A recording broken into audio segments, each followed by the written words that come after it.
9 മാസക്കാലങ്ങൾക്ക് മുമ്പ് കർണാടക സംസ്ഥാനത്തെ ഷിരൂരിൽ ഇതേ നാഷണൽ ഹൈവേ 66 മണ്ണിടിഞ്ഞു വീണ് 8 പേർ ദാരുണമായി മരിച്ചത്.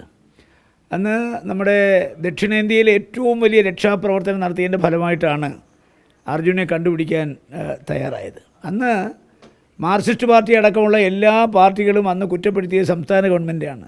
സംസ്ഥാന ഗവൺമെൻറ് വീഴ്ചയാണ് ഈ മണ്ണിടിഞ്ഞു വീണെന്ന് പറഞ്ഞത്. അതേ നാഷണൽ ഹൈവേ 66 പനവൽ കന്യാകുമാരി ആണല്ലോ ഈ നാഷണൽ ഹൈവേ.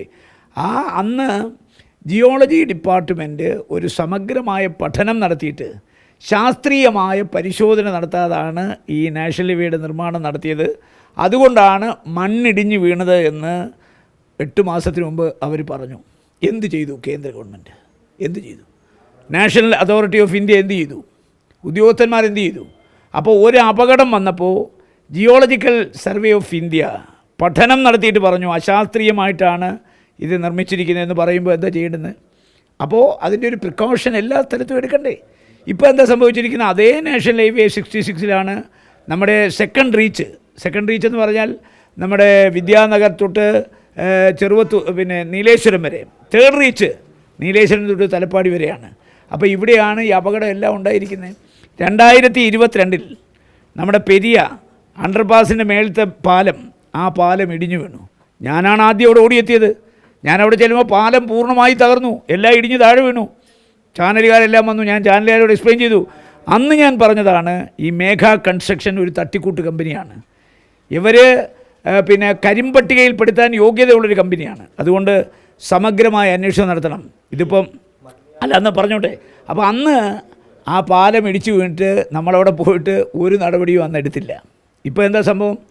ഇപ്പോൾ ഈ പറയപ്പെടുന്ന നിങ്ങളീ പറയുന്ന വീരമലക്കുന്ന്, അവിടുന്ന് ഈ നാഷണൽ ഹൈവേയുടെ പേരിൽ അനധികൃതമായി മണൽ കടത്തിയതിൻ്റെ പേരിൽ മൈനിങ് ആൻഡ് ജിയോളജി ഡിപ്പാർട്ട്മെൻറ്റ് 1,75,00,000 രൂപ ഇവർക്ക് പെനാൽറ്റി അടിച്ചു. അപ്പം നാഷണൽ ഹൈവേയുടെ മറവിൽ വികസനത്തിൻ്റെ പേരിൽ ഹൈദരാബാദിൽ നിന്ന് ഇവിടെ വന്ന് നാട്ടുകാരെ കൊള്ളയടിച്ച് മണ്ണ് കച്ചവടം നടത്തുകയാണ് അവന്മാർ. മനസ്സിലായില്ലയോ? അത് കണ്ടുപിടിച്ചു, നാട്ടുകാരെതിർത്തു. അങ്ങനെ മൈനിങ് ആൻഡ് ജിയോളജി ഡിപ്പാർട്ട്മെൻറ്റ് വന്ന് 1,75,00,000 രൂപ ഫൈൻ അടിച്ചു. ഇപ്പോൾ അവിടെ തന്നെ നമുക്കറിയാമല്ലോ, മട്ടലായിൽ ഒരു കൽക്കട്ടക്കാരൻ ദാരുണമായി മരിച്ചു കഴിഞ്ഞ് ആരാ രക്ഷാപ്രവർത്തനം നടത്തിയത്? നാട്ടുകാരാ രക്ഷാപ്രവർത്തനം നടത്തിയത്. എത്രാമത്തെ പ്രാവശ്യമാണ് വീരമലക്കുന്നിലും മട്ടലായിലും മണ്ണിടിഞ്ഞു വീഴുന്നത്? ഇവിടെ ബെവിഞ്ച മണ്ണിടിഞ്ഞു വീണില്ലേ? അതുപോലെ തന്നെ തെക്കിൽ മണ്ണിടിഞ്ഞു വീഴുക, നമ്മുടെ ടാറ്റ ഹോസ്പിറ്റലിൻ്റെ അവിടെ. അപ്പോൾ തെക്കിലുണ്ട്, ബെവിഞ്ചയുണ്ട്. അത് കഴിഞ്ഞാൽ ഇങ്ങോട്ട് വരുമ്പോൾ നമുക്കറിയാം 3-4 ഭാഗം, അതായത് ഈ പറയപ്പെടുന്ന മാവുങ്കൽ, അതുപോലെ തന്നെ കാഞ്ഞങ്ങാട്, മാവുങ്കൽ, ആ വരുന്ന പിന്നെ കല്യാൺ ജംഗ്ഷൻ വരെയുള്ള, പിന്നെ കല്യാൺ റോഡ് വരെയുള്ള, പിന്നെ അത് കഴിഞ്ഞാൽ നമുക്കറിയാമല്ലോ അവിടെ ക്രൈസ്റ്റ് സ്കൂള്, അവിടെ എല്ലാം റോഡാണ് ഇടിഞ്ഞ് തകർന്നിരിക്കുന്നത്. അപ്പോൾ ശാസ്ത്രീയമായ മണ്ണ് പരിശോധന നടന്നിട്ടില്ല. ചതുപ്പ് നിലകളാണ് നികത്തി ഹൈവേ ആക്കി മാറ്റിയിരിക്കുന്നത്, മലകളാണ് ഇടിച്ചു വെച്ചിരിക്കുന്നത്. അപ്പോൾ കേരളം എന്ന് പറയുന്ന സംസ്ഥാനത്ത് 6 മാസം മഴക്കാലമാണെന്ന് ആർക്കാണ് അറിയാത്തത്? ഇപ്പോൾ ഇടവപ്പാതി തുടങ്ങിയിട്ടേ ഉള്ളൂ. ഇടവപ്പാതി കടലിലും കരയിലും ജീവിക്കാൻ പറ്റാത്ത സാഹചര്യമാണ്. ഇനി ആർക്കും ട്രോളിങ് വരാൻ പോവാണ്, ആർക്കും മത്സ്യബന്ധനത്തിൽ പോകാൻ പറ്റില്ല. തീരദേശം മൊത്തം പട്ടിണിയും പരിവട്ടമാണ്. അപ്പോൾ ഹൈവേയിലെ ഇത് കണ്ടോ, ഇവർ ഒരു സ്ഥലത്തും സർവീസ് റോഡ് നിർമ്മിച്ചിട്ടില്ല. ഇവർ ഓവുചാൽ നിർമ്മിച്ചിട്ടില്ല. ഓവുചാൽ നിർമ്മിച്ചാൽ വെള്ളം ഒഴുകിപ്പോവും.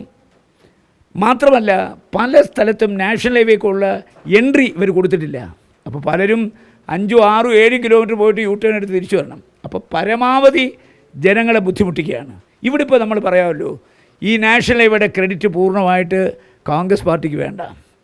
ഇതിൻ്റെ ഭൂമി ഏറ്റെടുക്കലിൻ്റെ പ്രക്രിയയിൽ 75% പണം മുടക്കിയത് കേന്ദ്രമാണ്, 25% കേരളമാണ്. അത് എത്ര കോടി മുടക്കിയോ അതിൻ്റെ 25%. അപ്പോൾ കേന്ദ്രം 75% ഭൂമി ഏറ്റെടുക്കാൻ കൊടുത്തു, 25% കേരളം കൊടുത്തു. കേരളമാണ് ഭൂമി ഏറ്റെടുത്ത് കൊടുത്തത്. ഇപ്പോൾ കേരളം പറയുന്നു ഈ റോഡ് ഞങ്ങളുടെയാണ്, എടുത്തോട്ടെ. കേന്ദ്രം പറയുന്നു ഞങ്ങൾ 75 കൊടുത്തു, 25 ഇവരുടെ ഉള്ളൂ, 75%. ഇപ്പോൾ ഞാൻ പറയട്ടെ, ഇവിടെ ഈ റോഡ് ഈ ഗവൺമെൻറ്റിൻ്റെ കാലാവധി പൂർത്തിയാക്കുന്നതിനോടൊപ്പം ഉദ്ഘാടനം ചെയ്യാനുള്ള വ്യഗ്രതയാണ് ഈ കാണിച്ചിരിക്കുന്നത്, തട്ടിക്കൂട്ടാണ്. അപ്പോൾ നമ്മൾ മനസ്സിലാക്കണം. അപ്പോൾ മന്ത്രിയുടെ പ്രസ്താവന വന്നില്ലേ, ഞങ്ങളുടെ LDF ഗവൺമെൻറ് ഏറ്റവും വലിയ പിന്നെ വികസന പ്രവർത്തനങ്ങളിലൊന്നാണ് ഈ റോഡെന്ന്. എവിടെയാണ് മന്ത്രി ഇപ്പം? ഇവിടെ നമ്മുടെ കാസർഗോഡ് എനിക്കെതിരെ മത്സരിച്ച അശ്വിനി ഒരു കാറിനകത്ത് ഇത് ലണ്ടനാണോ അമേരിക്കയാണോ ഇതുപോലെ മനോഹരമായ റോഡ് അവിടെ ഉള്ളെന്ന് പറഞ്ഞ് ഒരു യാത്ര നടത്തിയല്ലോ. എവിടെ പോയി അവർ? 75% കേന്ദ്ര ഗവൺമെൻറ്റാണ് സ്ഥലമേറ്റെടുത്ത് കൊടുത്തതിൻ്റെ പങ്ക്. ഈ നിർമ്മാണം മുഴുവൻ കേന്ദ്രമാണ്, നാഷണൽ അതോറിറ്റി ഓഫ് ഇന്ത്യ. പക്ഷേ ഇതിൻ്റെ മേൽനോട്ടം വഹിക്കേണ്ട കേരള ഗവൺമെൻറ്റാണ്. ഇവിടെ ആളുകൾ മരിച്ചാൽ കേന്ദ്രം വരുമോ? ഇവിടെ ആളുകൾക്ക് ദുരിതമുണ്ടായാൽ ആരെയാണ് പിടിക്കുന്നത്? സംസ്ഥാന ഗവൺമെൻറ്റാണ്. അപ്പോൾ നേട്ടം കൊയ്യാൻ നടക്കുന്നവർക്ക് തന്നെയാണ് കൂട്ടത്തിൻ്റെ ഉത്തരവാദിത്വം. ഇവിടെ ഇപ്പോൾ മരണങ്ങൾ ഇനി ഒരുപാടുണ്ടാവും, ദുരന്തങ്ങൾ ഇനി ഒരുപാടുണ്ടാകും. ഇപ്പോൾ ഈ പറയപ്പെടുന്ന പരിശോധന നടക്കാതെ ഈ റോഡ് പൂർത്തിയാക്കിയാൽ ഇനിയിപ്പോൾ മഴ തുടങ്ങിയതേ ഉള്ളൂ, ഇനിയിപ്പോൾ ദുരന്തങ്ങൾ ഇങ്ങനെ വരാൻ പോകുന്നേ ഉള്ളൂ. അതുകൊണ്ടാണ് ഞാൻ പറഞ്ഞത് national highway 66 from the very beginning to the end വ്യാപകമായി ക്രമക്കേട്. മേഘ കൺസ്ട്രക്ഷൻ കരിമ്പട്ടികയിൽപ്പെടുത്തേണ്ട ഒരു കമ്പനിയാണ്. ഇപ്പോൾ എന്താണെന്ന് എനിക്കറിയില്ല. മന്ത്രിയുടെ അടുത്ത് നമ്മൾ പറയുമ്പോൾ മന്ത്രി പറയുന്നു കാര്യങ്ങൾ. പക്ഷേ ഇവിടെ ഇരിക്കുന്ന തിരുവനന്തപുരത്ത് ഉദ്യോഗസ്ഥൻ മീണയ്ക്കിൻ്റെ ഉത്തരവാദിത്വമുണ്ട്. പുനീത്ത് നിതിൻ ഗഡ്കരിക്ക് നിവേദനം എത്രയോ പ്രാവശ്യം ഞാൻ പറഞ്ഞു. മോർത്തിൻ്റെ ഏറ്റവും സീനിയർ ഓഫീസർ വെങ്കട്ടരാമനാണ്. അദ്ദേഹത്തെ ഞാൻ പോയി കണ്ടു, അദ്ദേഹത്തോട് പറഞ്ഞു. മാത്രമല്ല നിങ്ങൾക്കറിയാമല്ലോ, പാർലമെൻറ്റിനകത്ത് നിതിൻ ഗഡ്കരി ഔദ്യോഗികമായി പ്രഖ്യാപിച്ചൊരു കാര്യമാണ്, ഒരു ടോൾ ഗേറ്റിൽ നിന്ന് അടുത്ത ടോൾ ഗേറ്റ് മിനിമം 60 കിലോമീറ്റേഴ്സ് വേണം. ഇപ്പോൾ ഇവിടുത്തെ ആദ്യത്തെ ഗേറ്റ് എവിടെയാണ്? തലപ്പാടിയാണ്. ഇപ്പോൾ രണ്ടാമത്തെ ഗേറ്റ് ടെമ്പററി ആയി നിർമ്മിക്കാൻ പോകുന്നത് എവിടെയാണ്? ടെമ്പററി ആയി നിർമ്മിക്കാൻ പോകുന്നത് ആരിക്കാടി കടവത്താണ്. എത്ര കിലോമീറ്റർ ദൂരമുണ്ട്? 20 കിലോമീറ്റർ. എന്താ മന്ത്രി പറഞ്ഞേ? 60 കിലോമീറ്റർ ദൂരത്തിൽ മാത്രമേ ഒരു ടോൾ ഗേറ്റ്.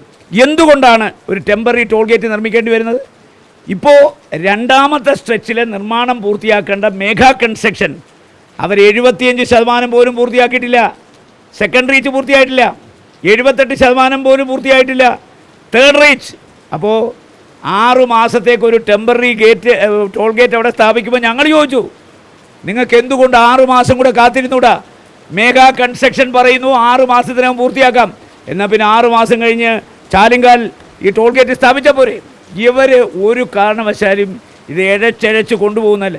ഇതിനകത്ത് നമ്മൾ സംശയിക്കേണ്ടത് ഈ കരാറുകാർ അഴിമതിക്കാരാണ്. ഉദ്യോഗസ്ഥന്മാരെ എത്ര ഉദ്യോഗസ്ഥന്മാരെ അവർ പിരിച്ചുവിട്ടെന്ന് നിങ്ങൾ അന്വേഷിച്ച് നോക്ക്.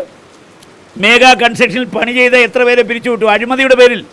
എത്ര പേര് മേഘ കൺസ്ട്രക്ഷൻ ജോലി ചെയ്താൽ ജയിലിൽ പോകണമെന്നാണ് സ്വയം വിരമിച്ചു? പരിശോധിച്ചോ? ഞാൻ പറയുന്ന പരിശോധിച്ചോ? എത്ര പേര് സ്വയം പിരിഞ്ഞുപോയി?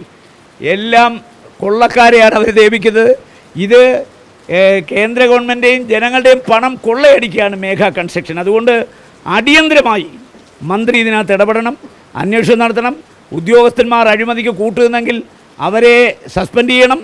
അതുപോലെ തന്നെ മേഘ കൺസ്ട്രക്ഷൻ നടത്തിയിട്ടുള്ള ഈ അഴിമതിയെക്കുറിച്ച് സമഗ്രമായ അന്വേഷണം നടത്തി അവരെ കരിമ്പട്ടികയിൽപ്പെടുത്തണം.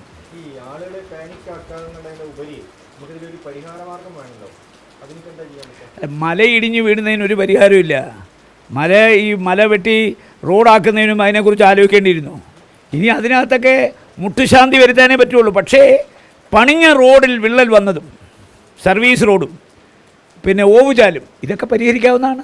അതെങ്കിലും പരിഹരിക്കട്ടെ. മണ്ണിടിഞ്ഞു വീണുകൊണ്ടേയിരിക്കും. കാര്യം ശാസ്ത്രീയമായ പരിശോധന നടത്താതെ അശാസ്ത്രീയമായി നിർമ്മിച്ചതാണ് ഈ റോഡ്. അതുകൊണ്ട് ഈ പറയപ്പെടുന്ന എവിടൊക്കെ മലയിടിച്ച് ഈ റോഡ് ഉണ്ടാക്കിയോ അവിടെ എല്ലാം മണ്ണിടിഞ്ഞു വീണുകൊണ്ടിരിക്കും. അതെ, അതിനൊക്കെ എത്ര കോടി രൂപ വേണം? ഇപ്പോൾ ടോൾ ഗേറ്റ് സ്ഥാപിച്ച് പണം പിരിക്കാൻ നടക്കുന്ന ഗവൺമെൻറ്റാണ്. എവിടുന്ന് അവരുടെ പണം എവിടുന്നാണ്? ഈ നിങ്ങൾ പറയുന്ന പ്രപ്പോസൽ വയ്ക്കാനൊരു, ഞാൻ പറയുന്നത് ഈ നാഷണൽ ഹൈവേയിലുണ്ടായിരിക്കുന്ന വിള്ളലുകൾ അടിയന്തരമായി പരിഹരിക്കുക. 2 ഓവുചാൽ നിർമ്മിക്കുക. 3 ഈ ഹൈവേയിലേക്ക് ജനങ്ങൾക്ക് പ്രവേശിക്കാൻ എൻട്രി ഇല്ല പല സ്ഥലത്തും. ആ എൻട്രി കൊടുക്കുക. എവിടെയൊക്കെ ജനങ്ങൾക്ക് ക്രോസ് ചെയ്യാൻ ഫുട് ഓവർ ബ്രിഡ്ജ് വേണോ അവിടെയൊക്കെ ഫുട് ഓവർ ബ്രിഡ്ജ് നിർമ്മിക്കുക. കാര്യം അണ്ടർപാസ് ആവശ്യപ്പെടുന്നിടത്ത് കൊടുക്കാൻ പറ്റത്തില്ല. ഇതൊക്കെ ഇതിൻ്റെ DPR വരുന്ന ഘട്ടത്തിലോ അലൈൻമെൻറ്റ് വരുന്ന ഘട്ടത്തിലോ ഒന്നും ഡിസൈൻ ഉണ്ടാക്കിയാൽ പോരല്ലോ. ഡിസൈൻ അനുസരിച്ച് വർക്ക് നടക്കണ്ടേ? ആ വർക്ക് നടക്കുന്നില്ല. മുരളീധരൻ്റെ ഒരു പ്രതികരണം ഉണ്ടായിരുന്നു. അതിൽ പറഞ്ഞത് സംസ്ഥാന സർക്കാർ ഈ അലൈൻമെൻറ്റ് അട്ടിമറിക്കാൻ ശ്രമിച്ചു, അതുകൊണ്ടാണ് ഇത്തരത്തിലുള്ള അപകടങ്ങൾ ഉണ്ടാകുന്നതെന്നാണ്. അല്ല, എന്നാണ് മുരളീധരൻ പറഞ്ഞത്? ഇന്നലെയല്ലേ പറഞ്ഞേ? ഈ അലൈൻമെൻറ്റിനെ കുറിച്ച് ഞാൻ അദ്ദേഹത്തിൻ്റെ മന്ത്രിയായ നിതിൻ ഗഡ്കരിയോട് ചോദിച്ചു. ഇത് DPR ഒരു പബ്ലിക് ഡോക്യുമെൻ്റാണ്, അത് പബ്ലിക് ഡൊമൈനിൽ വരണമെന്ന് പറഞ്ഞു. Who told you that it is a public document? You are thoroughly mistaken. മിനിസ്റ്ററിനോട് പറഞ്ഞു, ഒരു കാരണവശാലും DPR ഒരു പബ്ലിക് ഡോക്യുമെൻ്റ് അല്ല.